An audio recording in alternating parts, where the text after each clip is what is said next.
여러분 안녕하십니까. 국가 경제의 큰 축인 철강 산업이 각종 대내외 악재 속에 위기를 맞고 있습니다.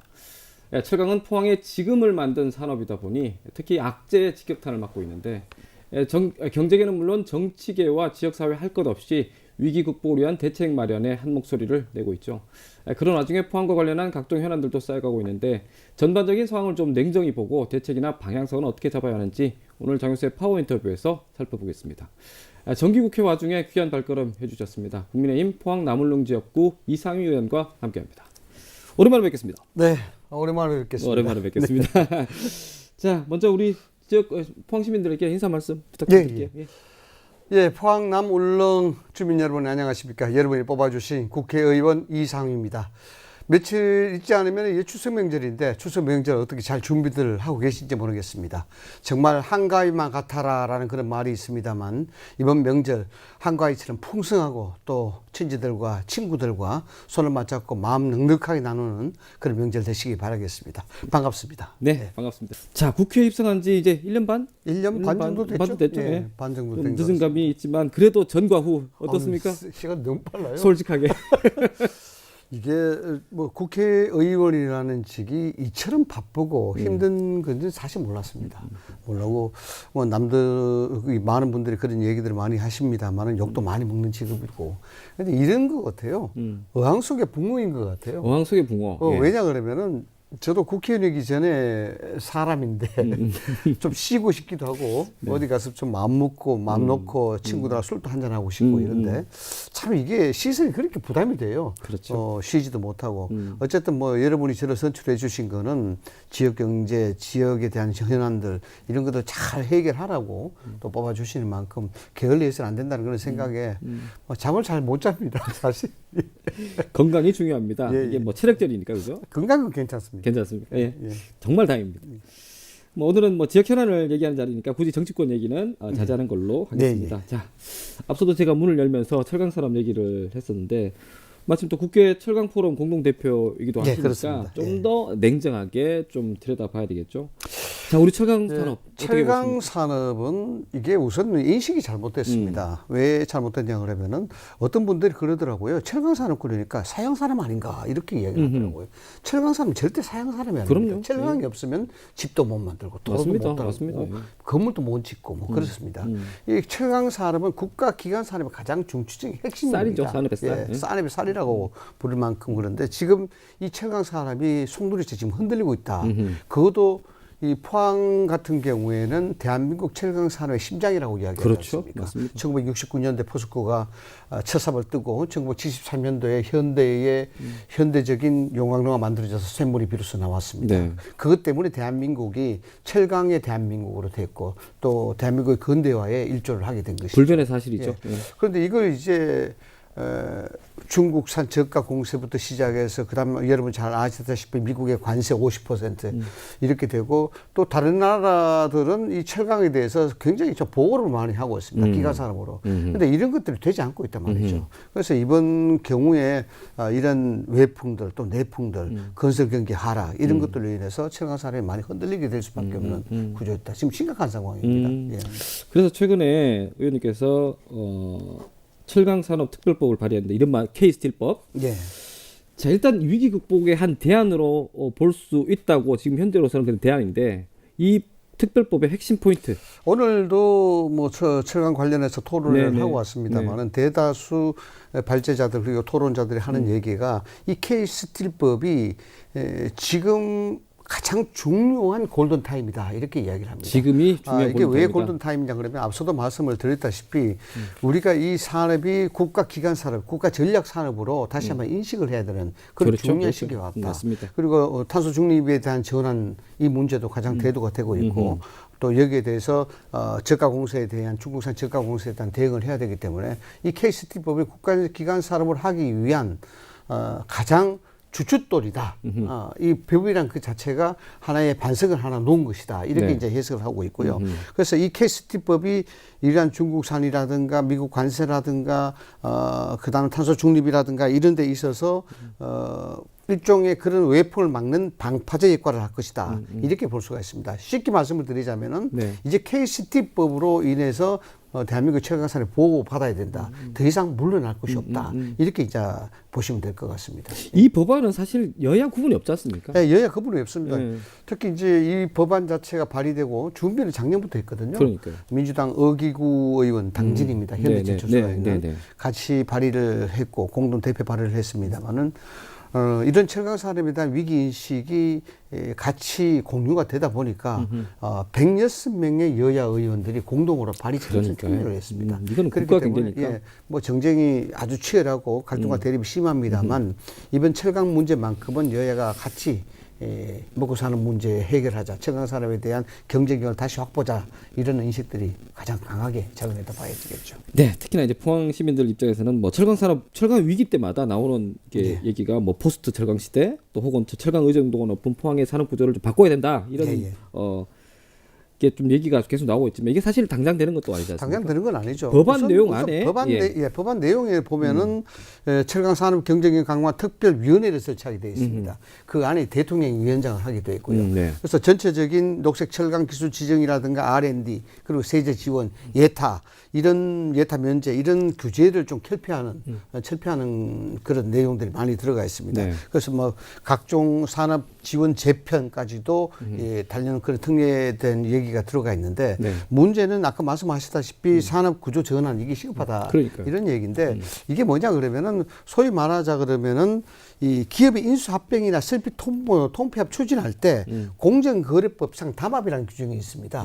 이 부분에 이제 굉장히 그 많은 장애가 됐거든요. 그러니까 쉽게 이야기하자면은 내한테 필요 없는 거지만 남한테 가면 중요한 물건이 되는 것. 이런 것들을 서로 통합하고 서로 시너지를 내게끔 만들어줘야 되는데 그런 것들이 안 됐단 말이죠. 그런데 KST법에는 이게 허용이 되도록 되어 있습니다.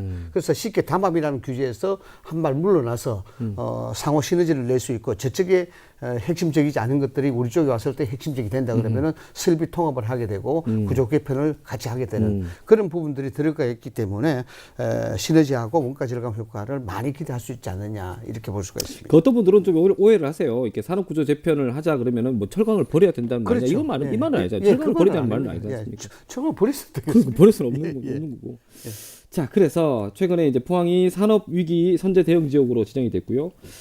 어쨌든 뭐 포항으로서는 그 이 숨이 좀 이렇게 팍팍할 때 이렇게 좀 이런 의미 있는 어떤 지역으로 지정이 됐는데 이 과정에서도 좀 고생도 좀 많이 하셨을 텐데. 뭐 고생은 당연히 해야 되는 거죠. 뭐 이 부분이 아주 가뭄의 단비 같은 가뭄의 단비 그 정도다. 그렇죠.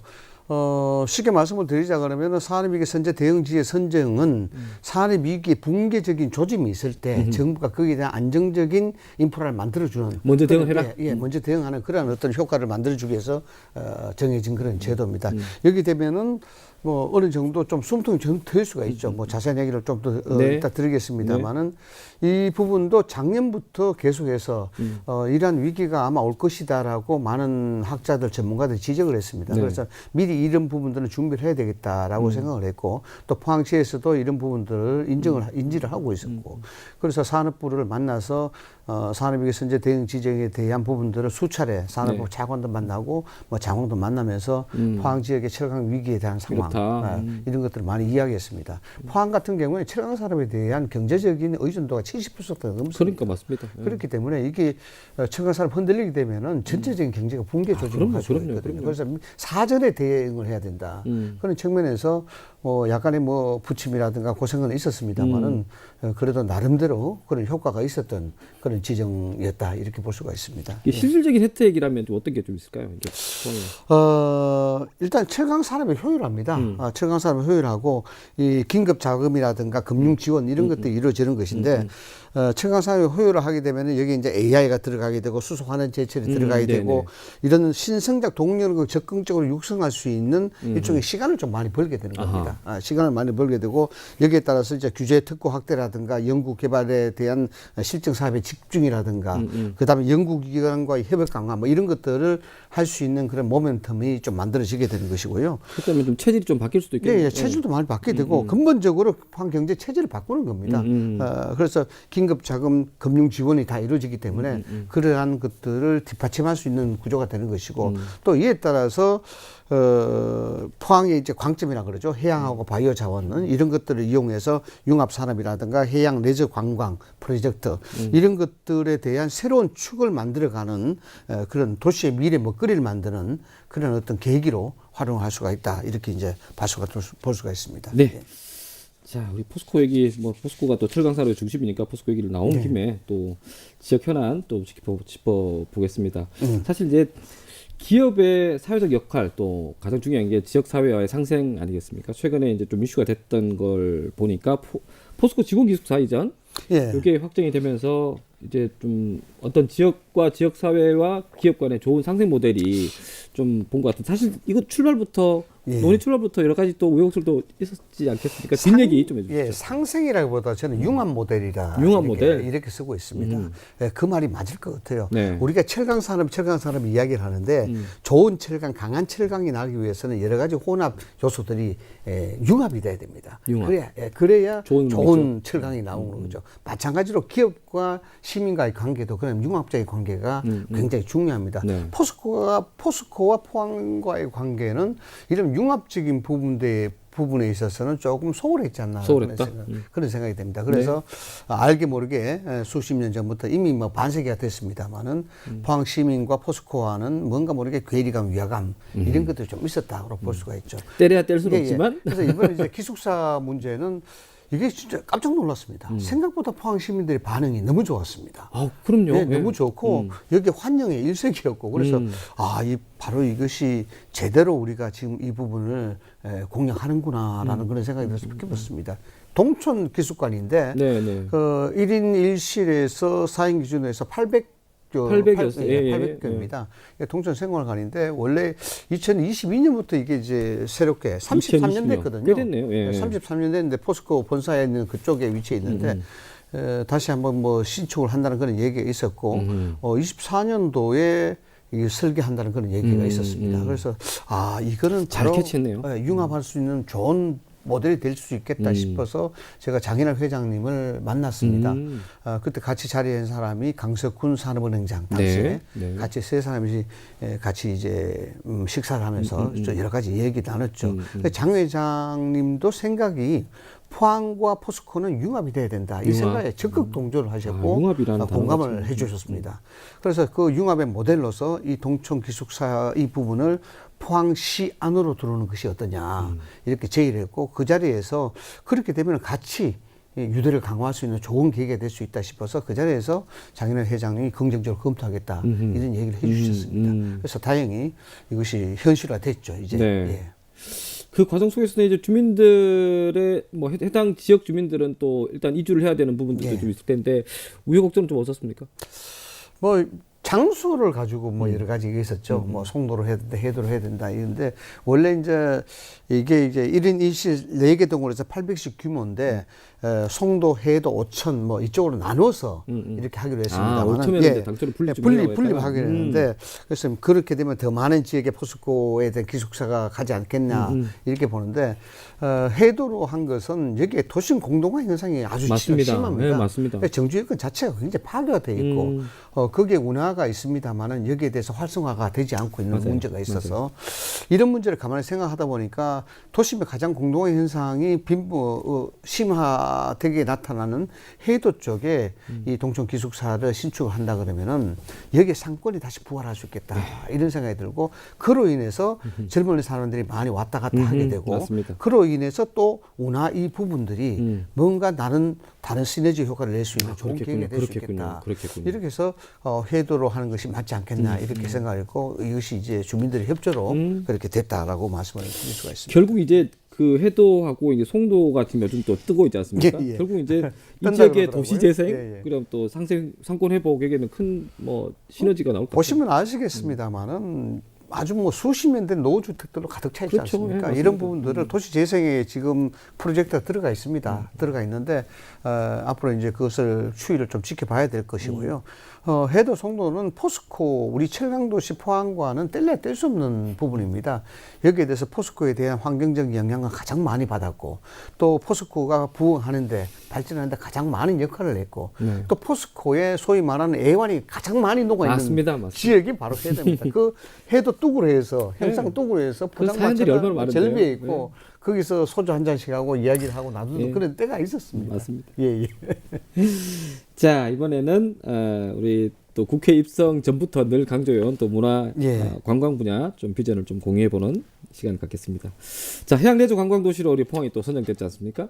이제 포항의 관광 경쟁력이 이제 어느 정도 인정을 받았고 그만큼 주목을 받게 됐는데, 자, 이 프로젝트 진행되면 포항은 어떻게 변하겠습니까? 많이 변하죠.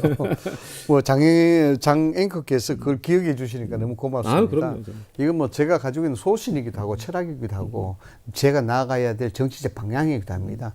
포항의 철강에 대한 의존도를 최소한 낮추고 여기에 또 다른 한 축을 만들어야 되겠다. 그것이 관광문화 레저다. 네. 이런 부분을 했는데 여기 이제 돌을 하나 놓은 거죠. 돌을 하나 놓았기 때문에 저는 이 부분에 대해서 적극적인 의지를 가지고 추진해 나갈 생각입니다. 네. 실질적으로 경제에 미치는 효과는 향후에 이제 좀 두고 봐야 되겠습니다만 좀 안타까운 것이 네.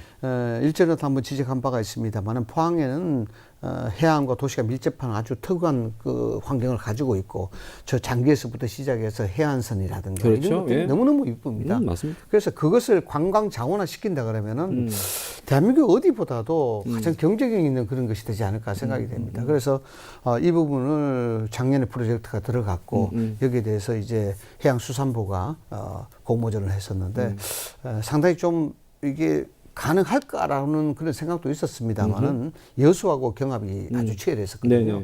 그런데 다행히도 포항에 대한 가능성이 여수보다 더 많다라고 이제 판단을 한 것 같습니다.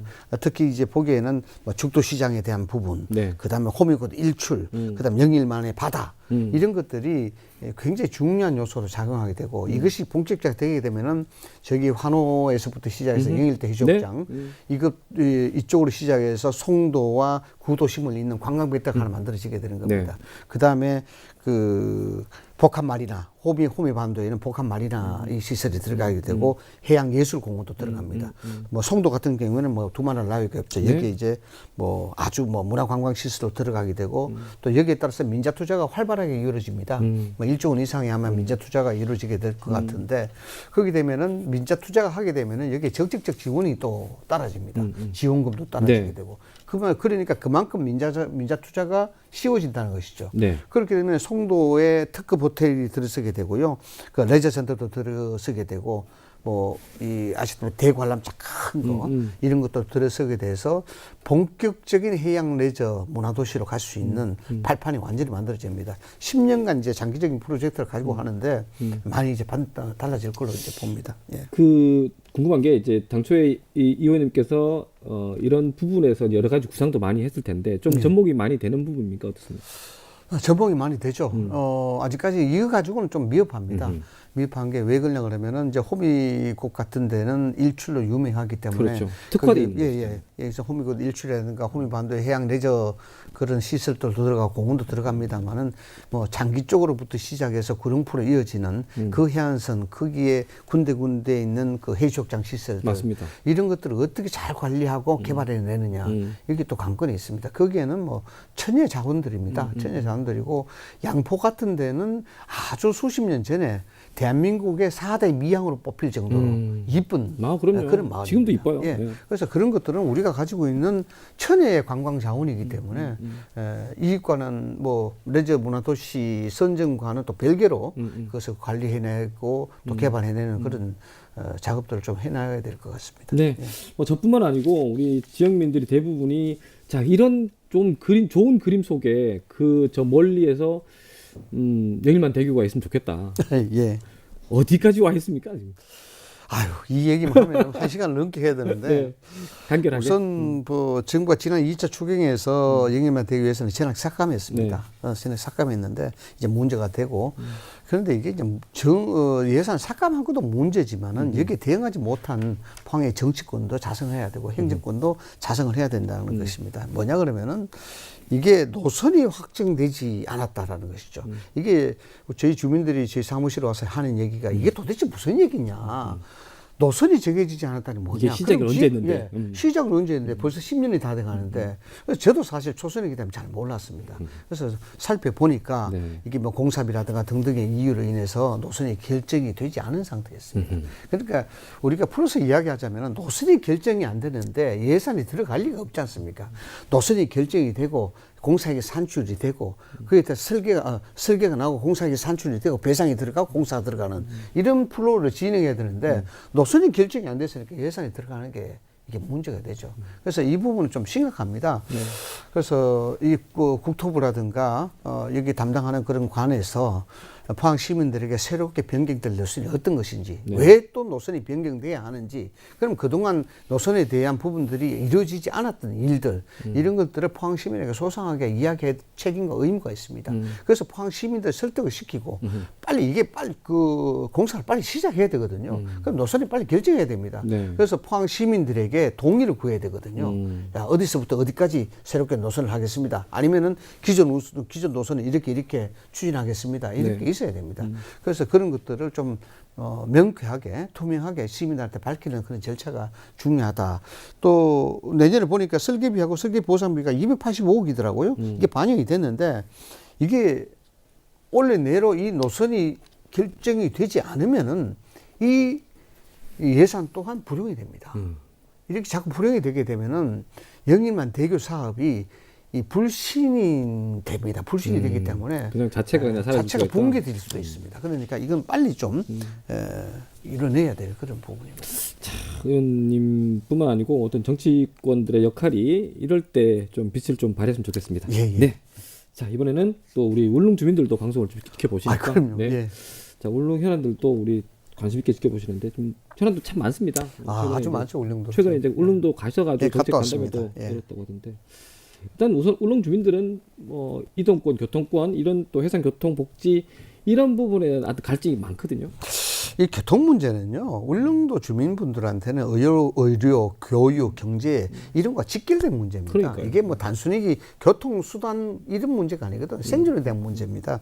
그래서 이 부분에 대해서는 적극적으로 좀 나서야 된다라는 생각이 들고, 예를 들어서 이제 배편의 안정성이라든가 또 항로를 다양화한다든가 그 다음에 운임 부담을 좀 경감시킨다든가 이런 것들은 국가적 정책 차원에서 이루어져야 되는 부분입니다. 그래서 지금도 이제 그런 부분에 여객선이 그 운항이 이 적시성이 좀 떨어지고 그 다음에 그 정시성 자체가 확보가 안 된다 이런 논란이 많습니다만 이런 것들은 계속해서 우리가 정책적으로 풀어나가야 되고 또 국가 보조에 대한 부분도 지금 검토하고 있습니다. 운임을 좀 현실화시켜서 운임에 대한 부담을 좀 경감시켜 나가는 방향을 좀 더 가속화시켜 나가야 된다. 그런 게 있고 그 다음에 노후 선박들 배가 좀 많이 낡아 있습니다. 낡아 있습니다. 맞아요. 그래서 노후 선박들을 좀 현대하고 친환경화하는 그런 작업들 그 다음에 응급 환자들 이송 체계 이런 것들을 좀 개선시키는데 집중적으로 노력해 나갈 생각입니다. 이번에도 뭐 그런 얘기를 주로 하고 왔습니다. 네. 여기는 또 입법을 또 해야 되는 부분이 그러니까요. 있습니다. 예. 예. 먼선법이라 그래서 거기에 네. 뭐 많은 내용이 들어갑니다만 제가 방금 이제 그 말씀 드린 거예요. 거기 또 개정을 해야 되고 뭐 그렇습니다. 네. 예. 그리고 이제 울릉공항이 이제 주민들은 단체들이 이제 이 활주로를 더 늘려라 아니면 종단 구간을 좀 이렇게 안전구역을 좀 확장하자 이런 요구가 계속 나오고 있고 국회에서도 지금 집회를 연 걸로 알고 있는데 이 부분은 좀 어떻게 풀어야 이건 될까요? 단순한 민원이 아니라요. 이거는 뭐 절박한 주민들의 요구라 봐야 됩니다. 이게 물론 공항에 대한 종단 안전구역을 뭐 굳이 이야기하자도 설계할 때 국토교통부하고 한국공항공사하고 안전성에 맞게 설계는 되어 있습니다. 네. 설계는 되어 있는데 울릉도는 특수합니다. 왜 특수하냐 그러면은 기후에 대한 부분들이 맞습니다. 아주 뭐 가변성이 높고요. 그렇기 때문에 또 섬이고 이런 부분들이 있어서 종단 안전구역에 대한 부분들은 확실하게 해줘야 될 수밖에 없는 그런 구조를 가지고 있습니다. 그래서 이거는 아마 충분히 또 국제민간항공의 공고 기준에 맞기 때문에 할 수 있지 않나 이렇게 봅니다. 예, 나오신 김에 질문 하나 또 드릴게요. 미리 준비된 질문은 아니지만 괜찮습니다. 제가 그 선거운동 하실 때 제가 질문했던 게 이 오징어 배를 탔던 선원으로 젊은 시절 보냈을 때 그 얘기를 하셨습니다만 지금 사실 울릉도를 중심으로 해서 포항 동해안, 경북 동해안의 수산업이 너무 힘든 상황입니다. 그런 체감도를 가장 잘 아실 분인데 어업인들에 대한 수산업 분야에 대한 여러 가지 좀 지원 방안들도 고민을 좀 많이 하셔야 될 것 같아요. 일단 뭐 법안을 발의했습니다만은 감측 사업에 대한 그 실효성 부분들을 좀 개선시키는 그런 개정 법안을 발의했습니다. 이 바다가 많이 변했습니다. 그렇죠. 바다가 변한 만큼 거기에 대한 규제와 정책도 달라져야 됩니다. 꽁치만 잡히던 바다가 이제는 다른 거가 잡힌다 그러면 그러니까요. 거기에 정책을 맞게끔 놓으니까. 법령을 개정해야 되고 맞습니다. 정책을 개정해야 되거든요. 이것이 아직 미비하다 이렇게 봐야 되고요. 이미 울릉도는 오징어가 안 난 지 오래됐습니다. 맞아요. 그래서 감쪽도 쉽지 않다고 울릉도, 울릉도는 오징어가 뭐 대변되던 그런 세상은 이제 끝났기 서해에서 때문에 잡히니까. 그래서 감축에 대한 부분들도 정부가 적극적인 자세로 나올 수 있도록 제가 지금도 노력하고 있고 해주셔야 돼요. 내일 또 어민들하고 또 간담회가 잡혀 있습니다. 네. 잡혔기 때문에 목소리가 크십니다. 아니 그렇게 보니까 의원님 지역구가 그 중요한 산업이 있고 또 바다가 있고, 들이 다 있고 그래서 관광이 있고 이게 아니 뭐 어디서 잠시 뭐 눌어붙이고 뭐 극한 직업인 것 같아요. 약간 뭐 다른 한눈을 팔 시간이 없습니다. 아니 국회의원님들도 여러분들 계시지만 극한 지역구가 있지 않습니까? 대한민국에서 제가 지역구가 제일 넓습니다. 아, 그렇습니까? 독도까지 하면. 아 그렇네요. 그렇네요. 그래서 뭐 한일 문제가 터지면 독도 문제 또 터지면 거기에 또 민감하게 반응해야 되고 뭐 이게 뭐 가만히 앉아서 국회의원 배지를 바라보고 흐뭇하게 웃을 수 있는 시간 이건 없다 보셔야 됩니다. 자 준비된 시간이 좀 다 돼 가는데요. 자 이제 곧 추석이고 그래도 이제 고향에 대한 추억. 아까도 잠시 말씀하셨지만 뭐 친구나 가족에 대한 추억 또 그리움이 특별히 더 생기게 되는 시기인데 좀 아쉽죠? 예, 많이 아쉽죠. 이 자리를 빌어서 좀 보고 싶은 친구들 또 가족들 한 말씀 해주는 게 어떻습니까? 그 집사람 같은 경우에는 집에 들어가면은 습관적으로 악수를 청합니다. 오랜만에 뵙다고.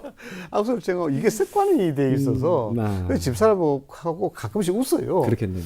참 낯설어서 좋다. 낯설어서 좋다.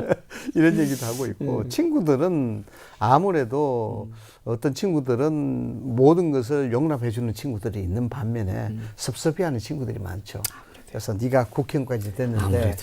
나한테 시간도 안 주고 내 부탁도 안 들어주고 이런 섭섭함이 더 많아서 늘 안타깝죠. 네. 노력해야 되겠죠. 네. 자 국회 입성 후에 참 많은 일들이 있었습니다만 민감한 현안에 대한 얘기는 자제하고 어떻습니까? 국회의원으로서 어떤 정치 일선에서 뛰고 있는 어떤 그동안 각오와 좀 변화 또 심정들 이 자리를 좀 빌어서 제가 좀 철학 같은 걸 좀 들을 수 있을까요? 저는 뭐 기업에서부터 시작해서 국회를 거쳤고 서울특별시 지방자치단체까지 거쳤고 청와대를 거쳤고 언론사를 거쳤고 뭐 다양하게 거쳤습니다. 그래서 국회의원이라는 이 자리에 앉고 보니까 정말 내가 봤던 세상은 좀 단편적인 부분이 있다는 생각이 듭니다. 실질적으로 국정에 대한 부분을 경험을 하고 또 거기에 대해서 입안을 하고 법을 만들고 이런 부분들이 한마디로 굉장히 신중해야 된다. 그냥 구호와 선언으로서 하는 정치는 하면 안 된다라는 그런 생각을 하고 있고 제가 만드는 법, 제가 만드는 정책 이런 하나하나가 주민들과 시민들, 국민들의 생활에 밀접하기 때문에 영향을 주기 때문에 그만큼 신중해야 된다 그런 생각을 갖고 있고 매사 좀 진지하고 신중하게 접근하도록 그런 하는 부분들을 노력을 하고 있습니다. 예. 네. 자 오늘 준비된 시간은 다 됐고요. 끝으로 우리 추석을 다시 한번 말씀을 드리겠지만 우리 지역민들에게 꼭 전하고 싶은 메시지 또 의정활도의 포부 이걸 듣고 이 시간 마무리하겠습니다. 예, 포항 남구 울릉군 주민 여러분 참 늘 죄송하다는 생각을 참 많이 합니다. 많이 부족하고 많이 모자랍니다만 항상 부족한 거 채우고 모자란 거 끼얹힐 수 있는 그런 자세로 일을 해나갈 생각입니다. 여러분의 생각이 제가 할 일입니다. 이것이 제 사무실에 붙여놓은 구호입니다. 여러분의 생각 하나하나가 저한테는 움직일 수 있는 동력이 되고 움직일 수 있는 힘이 되는 겁니다. 그렇기 때문에 언제든지 제 사무실 문이 열려 있으니까 하시고 싶은 말씀들, 애로사항들 있으시면 문을 열어주시면 감사하겠습니다. 그리고 포항은 여러분들이 고향이고 여러분들이 삶의 터전이기 때문에 이 포항에 대한 부분들은 저뿐만 아니라 같이 생각을 하고 같이 만들어 나가야 될 다음 세대에게 좋은 세상을 만들어 줘야 될 우리 의무가 또 있다고 생각이 됩니다. 우리 청년 일자리를 많이 만들어야 되고 지금 포항 철강 산업에 대한 미래 이 부분들을 새롭게 또 만들어 나가야 될 중차된 일들이 많이 남겨져 있습니다. 같이 노력하시고 많은 조언을 주시고 또 채찍질도 때려는 주시고 이렇게 해주시면은 고맙겠습니다. 이제 추석절인데요. 정말 앞서 말씀을 드렸다시피 한가위 같이 풍성하고 넉넉한 마음 나누는 그런 추석절 되시기 바라겠습니다. 항상 감사합니다. 고맙습니다. 네, 의원님 오늘 말씀 고맙습니다. 네, 지독했던 폭염을 뒤로하고 어느새 가을입니다. 기후변화로 계절의 경계가 모호해졌는데 이럴 때일수록 건강 잘 챙기셔야겠습니다. 이상휘 국회의원과 함께한 장애세 포 인터뷰 여기서 마치겠습니다. 함께해 주신 여러분 고맙습니다.